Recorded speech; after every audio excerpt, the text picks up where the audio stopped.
2.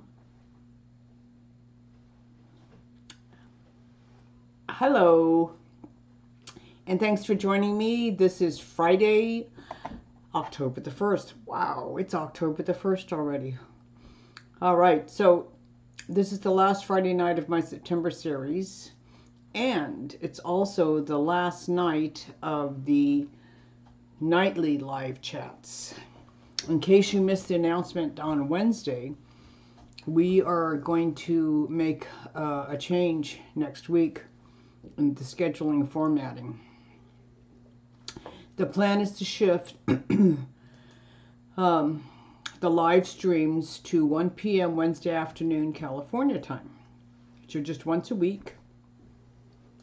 That's going to be easier for an easier time for many of you, and it's not going to land into my primetime creative hours. We're going to start the schedule this coming up Wednesday. The other important change is that I'll be shifting to once a week. I guess I've already said that. And giving myself a little bit more time to explore things with you. I expect that most of these live streams will run about 25 minutes, give or take. I want to continue to share about meeting characters, the music for my books, as well as other topics that I have probably mentioned that I want to talk about. Like, do you know that a lot of writers keep what we call a Bible for every book we write?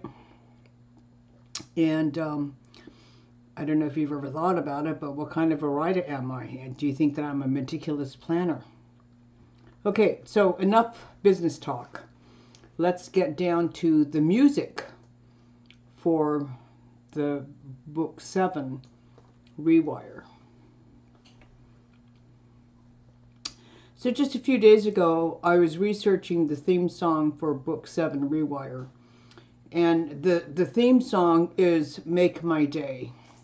And I heard this particular version and I just loved it. So during the first COVID lockdown, Tanita Tikaram, a British singer-songwriter who wrote this song, vowed to post an acoustic song every Sunday in case people forgot what day of the week it was. On May 24th, 2020, she performed her 2012 hit single, Playing a Baby Grand Piano. And this is what I heard just a few days ago. And it's a great song. You're going to have to listen to it. At the end, she explains that the song is about wanting to meet that one person who will come into your life and make the difference. She ends her talk by enthusiastically and hopefully stating that she would like this to happen to every single one of us. So I thought that was kind of sweet. One of the things I love about this song are 2 lines sort of infused in the whole song. I talk endlessly, I'd talk endlessly. And when I realized that this song was the theme song for Sue and Ted's book, I thought, wow, okay, this is going to be tricky, because we all know that Sue Reynolds and Ted Craigs are 2 of the most quietest people in Walkerville, right? Both of them keep themselves to themselves. Both of them are comfortable being in the background. And both of them are basically shy people who like their own company. As I began to write this book, I wondered how these 2 solitary people were going to change their friendship to something deeper as they began to fathom that their feelings for each other were morphing into something else. I feel that both of them were surprised and a little bit scared to show these new feelings to each other. Now, Ted began doing things for Sue because she was Ronnie's widow, and he was Ronnie's employer, and he wanted to just do the right thing for her. So he showed up to mow her lawn, clean her gutters, paint fences, haul stuff away, make pie safes, right? And he would not take payment. He just wanted to do things for her first because he felt, like I said, it was the right thing to do. And then because he started having feelings for Sue and couldn't figure out how to let her know. Sue, knowing Ted wouldn't take any money for helping her, figured out a way that she could repay him.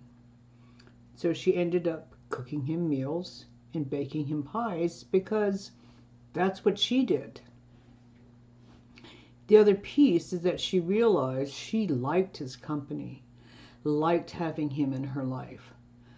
So what to do now? So that's the dilemma for these two people, right? So how are these two sweet, shy people going from friendship to more? In chapter 10, called Listening, they make their first attempt. Automatically, she reached for him, resting her chin on top of his damp hair. She surprised herself that she hugged him. He felt good in her arms, his arms around her waist. He smelled clean and damp, and they stood like that for moments. The timer beeped, telling them the oven was ready. Startled, they pulled apart. Sue then pretended to read the directions on the pizza box, even though she knew them by heart, having heated up dozens of frozen pizzas in her life. So they both got to this place where they had to start talking, communicating with each other, working through some secrets and fears that they had about letting people into their lives. Ted just as much as Sue. And here's a portion of what Tanita's Make the Day song is about. If I can find a way to be free of everything, I'd talk endlessly. I'd talk endlessly. You never know what you'll find. Just too scared to open your eyes. And I never thought that I'd be the one to change your mind. So that's the song that I feel is the theme song for this book. It's called Make the Day by Tanita Tikaram. And as the book progresses, life progresses for Sue and Ted. And in the last chapter of Rewire, called Portals and Puddles, Sue and Ted have their first date. Sue has had to remember pause as a breathing exercise because she's allowing herself to be so excited that she's like forgetting to breathe. She really understands that she wants to be with Ted and wants to walk in the light with him. And Ted, he's parked over there by the pie safe, waiting and being really anxious himself. He jumped out of his truck as she went through the gate.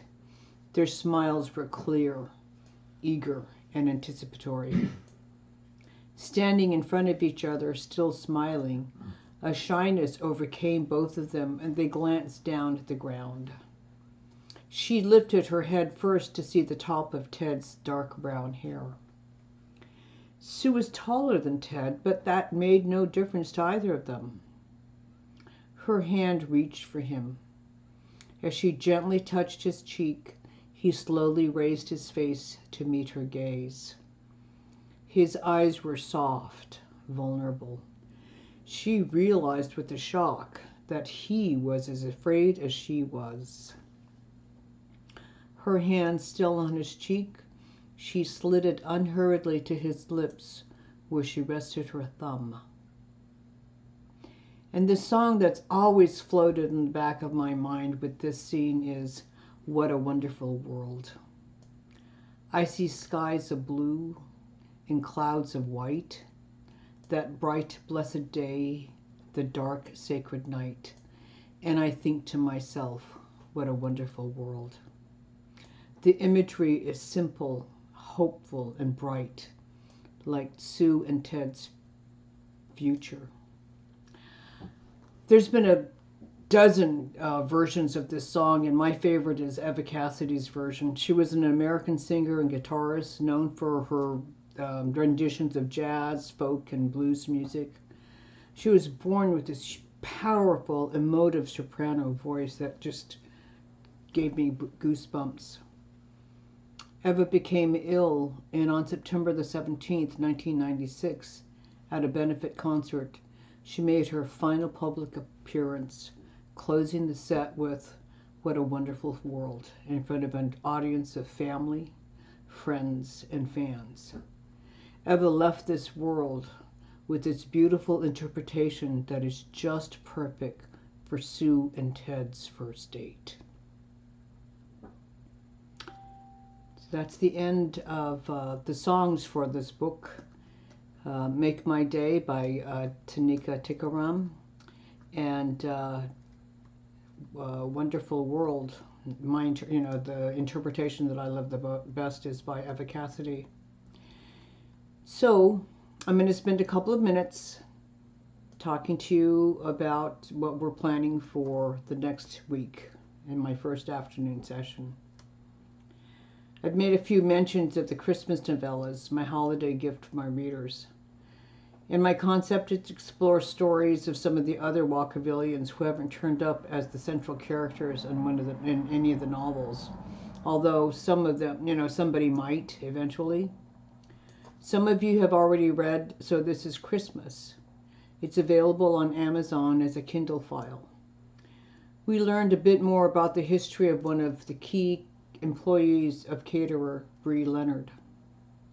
Annie Goings has happily moved up to Walkerville, living in the studio behind Al and Josie's house. Annie is Bree's manager, and she's been contacted by a family member who needs help. And this is around Christmas time, right? And we also get the first glimpse of a love story that will take center stage in a future book. And that's all I'm going to tell you about that one. That story, I gotta tell you, that love story sort of surprised me. I didn't see that one coming. The new Christmas novella we expect to release in the next month or so is going to give us more insight into another family responsible for yet another business that's a fixture in Walkerville. And I'll be telling you more about that on Wednesday afternoon. I hope you can join me then. And for now, thanks for being here tonight. Thank you for being here with me on this journey since August. Just kind of, the whole process is sort of morphed for me. I'm still sort of stretching myself, which is what this process has been about. So remember to check just below the video here. YouTube counts everything, so it means a lot if you give us a thumbs up. And it's really helpful if you can subscribe to my channel by clicking that big red button. If you have questions or comments, there are links to my Facebook and Instagram and my email address. Remember, AC is archiving all of these. Check the playlist on my page. Plus the direct link for Wednesday afternoon, October 6th, live stream is there too. Hope to see you then. Enjoy your weekend and do some self-care. Good night.